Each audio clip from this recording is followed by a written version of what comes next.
علیہ وسلم نے خود بیان فرمایا کہ جس حالت کے اندر تم زندگی گزار رہے ہو لوگوں، اسی حالت کے اندر تمہیں موت آئے گی، اور جس حالت کے اندر تمہیں موت آئے گی اسی حالت کے اندر تمہیں قیامت والے دن اٹھایا جائے گا۔ خود سوچئے، جو شخص ساری زندگی صرف پیسوں کے پیچھے چل رہا ہے، کہیں سے بھی پیسہ آئے، وہ موت کا وقت بھی اسے آئے گا تو وہ پیسے ہی گنتی کر رہا ہوگا، ذہن کے اندر پیسے ہی چل رہے ہوں گے، کتنے آئے ہیں کتنے گئے ہیں وہی حساب، کلمہ ادھر سے یاد نہیں آئے گا۔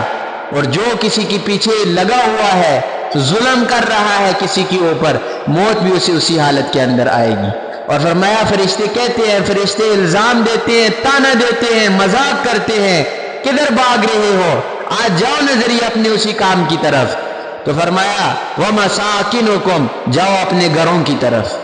جن گھروں کی وجہ سے تم سگے بھائی